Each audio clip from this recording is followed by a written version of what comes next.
ready. All right, my name is James Trainer. I'll be talking for Seathopper today. Seathopper is looking to provide revenue solutions to sports stadiums. I'd like to start off by talking about how coronavirus has made for one of the most unforgettable yet forgettable sports seasons. It's unlike any other, with teams having to cancel their seasons outright, scramble to make plans for low attendance or no attendance games, all while knowing that they're going to lose millions in revenue. If we look at the NFL, there's projections that if their season is canceled outright, they could lose up to billions of dollars. But this is slightly not out of the norm. There's been an ongoing issue with stadiums, and that's filling seats. What they aren't really addressing well is the new trends in the market. They have a younger audience who have new needs and wants. They're not okay with spending $10 on a water bottle. And because of this, they stay away from the stadiums. With better ways to watch the game on TV and other ways, it's resulting in lower attendance on game day and lost revenue. I'd like to show you how this works on three different levels. On the local level, if we look at our own Iowa Hawkeyes football team, we see that they lost $2.8 million in single game ticket sales within 1 year. We look on a broader scale, look at a more regional scale, we see that the MLB is affected as well, as they lose millions of fans annually, and 14 of their 30 clubs see declines in their attendance this year. World Cup, it's the biggest sporting event in the world that draws millions upon millions of fans. But we see that certain games have hundreds or even thousands of unsold seats, even though they're high demand. To combat this issue, teams aren't just sitting down and saying, it'll fix itself. They're looking for radical new solutions. Right away, if you look at Atlanta Falcons, they cut their concession stands prices by over 50%. They know that $10 is outrageous for a water bottle, and doing small things like that builds trust with their fans and keeps them coming back. If we look at the Oakland A's, they offer standing room only sections. You draw your attention to the pitcher, you get plopped up against this rail and you stand there for the whole game. And I don't know about you, but for 3 hours leaning against a guardrail doesn't seem like the best viewing and experience to me. I even see somebody sitting down there on the cement towards the flag. But and then Atlanta Braves are following suit with monthly subscriptions for standing room as well. We see a far better solution for these guys. There's a lot of untapped gold in their stadium, and that's the unsold seats. Those high demand seats that are close to the action that were worth too much and priced out their real diehard fans and sent them up into the nosebleeds. What we plan to do is offer seat upgrades to those fans, allow them to go from the nosebleed down to the front row through a simple mobile app. As you can see, you can select your seat, see the price, see a snapshot of what the game will look like from that seat, and then get your mobile ticket once you purchase. This will increase the value of the nosebleed fan to the venue while providing a better game day experience for that fan, leading them to come back for more. That segues me to what our value is.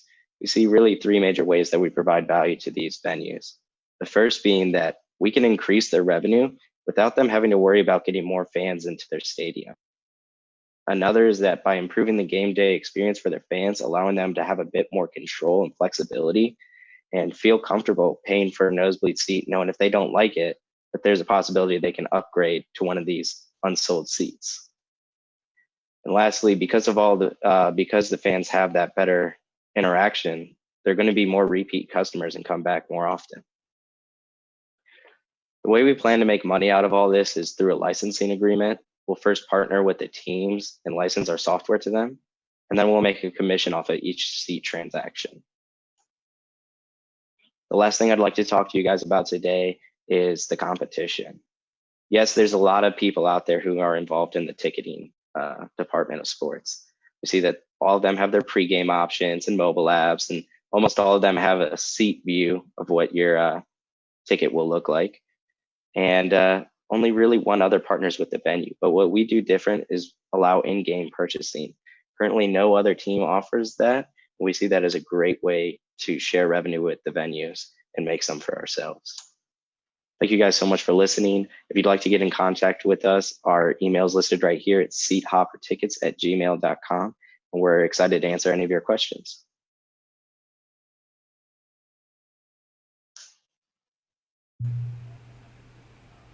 All right, any questions? Presumably, a number of the seats that are not being utilized are season ticket holders that didn't find that game interesting enough or didn't get all their friends or something like that. How are you going to get, are you trying to get those tickets, or are you trying to only get the tickets that weren't sold? Yeah, currently we're planning on only working with the venue. We see that hundreds of seats are unsold typically on these low demand games. And, there's still some on high demand games as well, but it's a lot more logistically tough to get the season ticket holders. We've dabbled with the idea of allowing them to upload their ticket on like a mobile marketplace similar to StubHub once the game has started if they couldn't sell it. But we're still in discussion about that. And I can add something as well. A lot of the teams that we've talked with now are offering services to their season ticket holders where rather than having the season ticket holder um, like put their ticket up on a StubHub or another third party service like that, the team will take it back for them in exchange for a voucher of some sort. And so then the team has access to that ticket as well. And then, if they aren't able to resell it, then it just goes unsold.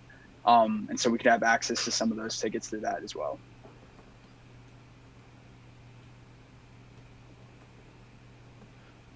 Are the teams concerned that this will ruin their price discrimination model? In other words, there's something to sitting 50 rows back and seeing the seat in the front and going, man, if only I had an extra $20 for this game or $50 for this game, I could have sat up there. Um, but give me three times where I sit in the back and use your app and I can move up for $5. I'll never consider paying the $50 up front again. Are they concerned with that? Am I on? Yeah, so we've talked to almost 40 teams before the accelerator and then during the accelerator across 5 different sports, and that is definitely a concern that's come up. And the term that a lot of teams use is they would like to add value rather than take away value, like a discount. So we're experimenting with other ways to, add value onto a fan who wants to upgrade their seat. And primarily teams are doing that right now through vouchers. So like offering free parking the next time they come to their game, or a voucher for food or drinks at the game they're currently at. So we're pretty early on in the customer discovery process, and that's something that we're definitely considering is how to add value rather than decreasing it. Yeah, I think one of the strategies to overcome that objection or that mindset that they would cannibalize existing sales is to talk about this newer, younger, tech savvy fan who's extremely focused on the experience and on value, and um, that Seathopper would help them to bring in a new type of fan who might not otherwise go to the game unless they had that opportunity to feel like they got a little win with a seat upgrade, and to keep focusing on the fact that you're talking about offering unsold seats, and maybe there's a time within the game that it becomes possible to do the upgrade, and it's not immediately, but it's at a certain inning. But I just wanted to say excellent presentation. It's visually beautiful. It's very clear and easy to understand. Great photographs. If you could go back to the slide that says increase the value of the nosebleed fan. Hmm.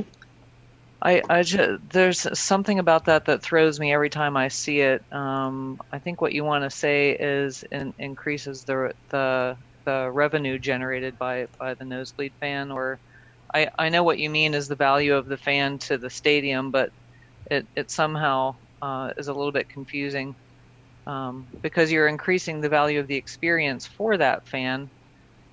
And then I wonder if you want to say nosebleed or not. There might be some kind of euphemistic term that the industry refers to those fans. That's nosebleed's kind of a derogatory thing that we say when we have a crappy seat. So that's just something. you might have a better sense of that than I do, but I wonder if the industry talks about that fan in a different way. I just saw a question from Kim, if you're done, Gene. Sorry, I didn't mean to cut you off. Yeah, so we're a pretty diverse team. We have members who are seniors, juniors, and we have a sophomore. We're all from different backgrounds. We have some who are business majors. We have a political science major. Very diverse, very open-minded. We help bounce ideas off of each other, work pretty hard, and it's been a really fun time working with all these guys. We've been a team for about 2 months now. Yeah, we started at the Iowa Startup Games this past semester. So that was the end of February, beginning of March. Quick question on your business model. So you're not buying tickets from the stadium. You're basically acting as the middleman, right? So you're not the bank, right? So you're not buying the tickets and hoping that somebody will buy them. You're basically connecting the people in the seats to the stadium to get a better ticket, correct? Mm-hmm. Okay. Yeah, so some teams currently offer their own versions of seat upgrades, but those are primarily reserved for like season ticket holders or owner holders with ticket packages. And a lot of teams, I think they're starting to, update themselves, but a lot of team apps aren't great, and it's a hassle as a fan to, I go to a lot of Chicago games. It's a hassle to have a Bulls, a Bears, a Cubs, a Blackhawks, a White Sox app. And so we're hoping to, create a centralized app where we can sell our software to these teams. And, it's all the teams, all the baseball, basketball, football teams are able to upload their seats to be upgraded from there rather than having to do it themselves. I think that actually is a great value prop that you should push more. And I'm not an expert in by any means, but just what you just said of instead of having 5 apps, you can have 1 and it will do all of it for you. Yeah, I like that. Thank you.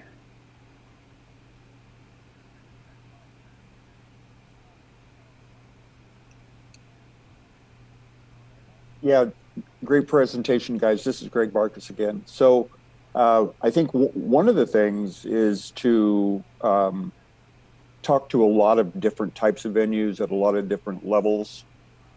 We've talked about this as a team, but I think Devin is correct that there is some concern about devaluing the best seats, but at the same time, as the overall dynamics of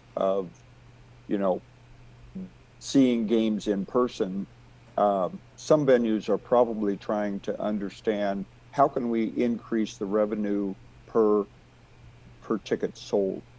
And right now they're actually giving, in order to encourage people to come, they're actually giving away things, drinks, hot dogs, free parking, things like that. This could, if with the right venue, this could just be another way to extract more money from each ticket holder. So I do think there's still possibilities for to find venues, leagues at some level in some sport or entertainment venue that they would provide great value. Yep. And there are some teams who, like more minor league baseball teams, who do offer variations of upgrades, and they're at a discounted price. It's just that you would pay the difference between the price that you paid for your current seat and then the price that that the upgraded seat is going to. So say you bought a seat for $10 and you want to upgrade to a $20 seat, you would just pay an extra $10. So there are ways to, it's not really a discount, but there are ways to make that like price work. But yeah, thanks, Greg. Looks like there's a question in the chat. What are your thoughts on using a kind of lottery or mini game to help with selling seats without losing revenue. Could you explain that a little bit more, David? I think I'm a little lost on what you mean. Yeah, so there might be a way that you can use some of the gaming tactics of like casinos and other places. You see this all over the place where people are like, "Oh, I hope I get this," and it usually comes out as like either a wash or a gain for the venue. And then the person who wins usually feels better about it. Yeah. Sorry, I didn't mean to cut you off. Our initial idea back when we were competing in the startup games was to kind of have it on an open market where fans could bid for these seats, during the game, Right. and just have like a simple bidding system. And that way, you get people who've had a few drinks and they're competitive, and it's like there's a competitive thing about it. It's a game within the game.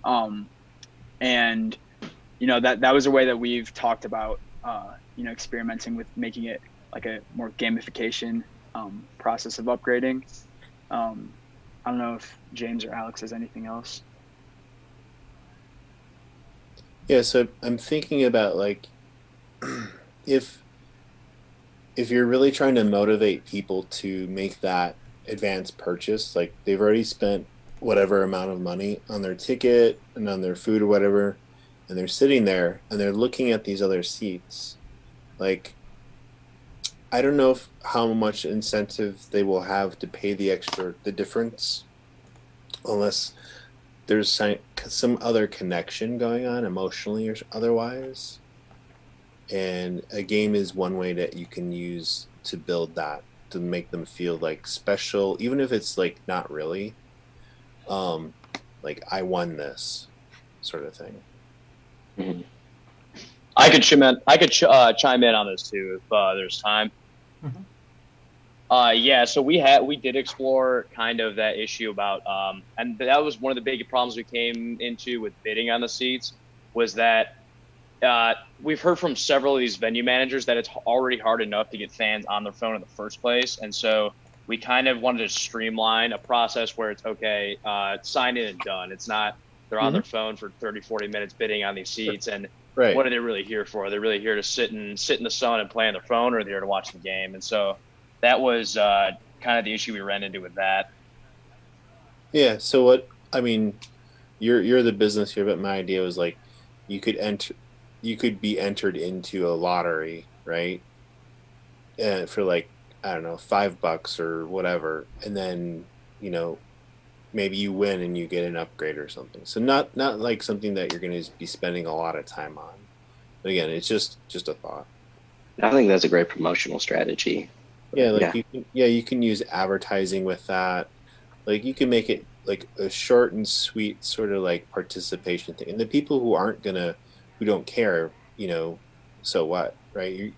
It's an easy way you can test out your idea to see like how easy is it to convince people to upgrade.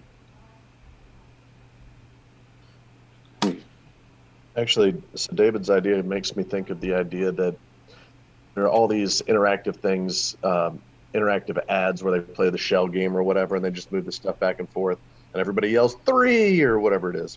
Yep. If you actually had it on the app, you could have it in there where you make your selection, and then you're entered into a lottery either to win the seat, or your information is sold to the advertiser, or whatever other big data thing you do in the background, because no one reads privacy concerns. But take advantage of that and sell it. Right. There's any number of uses you can have for it, whether you win merchandise or free parking or whatever, right? So that's just I agree that you don't want people to be spending like an hour on it. But I think that's a fun way if you're looking at this new market, getting involved, the millennial or whatever generation or market that you're looking at. Right. I agree. Like if there's gambling involved, that might be a barrier to entry. But if it's a way that you can have a fun like game without it being like you're risking whatever gambling rules that there might be, definitely. I have a question, a thought building on what you were just talking about there, David, and it's a really interesting conversation. And getting of course, everybody understands the whole concept of app fatigue, and just realizing it's difficult to get people to download yet another app. And going back to your point about having a different app for each team that you're following, one of the things that we found is very beneficial is to be very proactive with that. And I think as I'm thinking about your presentation and a couple of the issues, one of the things I was thinking is that most of the time I go to a game with another friend or several friends, having one seat available isn't so necessarily interesting to me in some of those situations, because of course I don't want to leave my friends. And I think that's something you should think about. But as I was thinking about it, maybe one approach you could take is to actually just be able to register, if you will, that I'm going to, say, a Hawkeyes football game or a Cubs game or whatever, and I'm going by myself and I'm open to seeing opportunities about open seats. And, have the app in the back end do the work to say, hey, Eric, we saw that you were interested and, you're willing to pay $50 and this seat is open down there, 50 rows down. Are you interested? And, have the back end do more of the work than the user.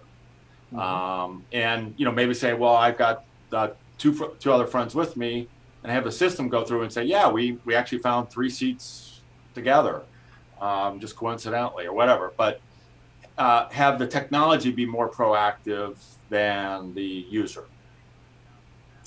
Yeah, I really like that. Thank you. That's really great. Yeah, we've had discussion about, how it should look, and we definitely want something where you can set in preferences. Like, I always go with my family, so I always want to be known if there's 4 tickets, and then opt in for push notifications and stuff like that. So yeah, thank you very much. Yeah, we'll be looking into that. Well, that brings up an interesting technology point for me. So do these, is there an API that these teams use that's pretty standard, or do you have to customize it per team? Is it going to be a custom solution every time that you roll out to a new team, basically, is the question. The way we plan on doing it is fairly simple. I believe they're all extremely closely aligned to what is the same. And we just take their seating map and live fill it. They say these are the tickets sold off of our website. Usually they use Ticketmaster, so they can pull down which seats are open, plug that into ours. Yeah. And those We're still are very young. APIs? Sorry. Those are open APIs, or is there a subscription to do that? Or I'm going to be real honest with you. We're super young into this, so I'm not able to answer your question yet, but we'll be looking into that. Just so I something think you want to think about is if you have to custom tune this for every single customer, put that into your cost. Yeah. Right. We'll be looking into that. Thank you. So in regards to API, that is one thing that we have kind of looked at before. And what we've seen from a lot of teams is that not a lot of them have their own ticketing platform, because we did explore, well, okay, if the Braves use one ticketing system and the Cubs use another one, that's going to be a little bit of a pain to have to tweak this with every stadium. However, what often happens is if the Cubs have 10,000 tickets, they don't often have their own platform. It's just sent straight to Ticketmaster. So once we have that Ticketmaster third-party verification or vendor, or however they want to describe it, there's very little need to tweak the API once we're already there. All right. I do have to cut off discussion because we're starting to run short on time, but I want to ask our traditional final question. What can we as the community do to help you, and how do we get in touch with you after this presentation? Yeah, first I'd like to thank you guys for being so active in our discussion. I think that was really helpful, brought up a lot of great points, and it was really great to hear all that. But if you'd like to continue talking to us, you can always email us at seathoppertickets@gmail.com. One thing we could really use is more context. We're looking to talk to more of these venues and highlight some of the issues that you brought up and see if we can address any of their problems or any different problems. So thank you guys very much.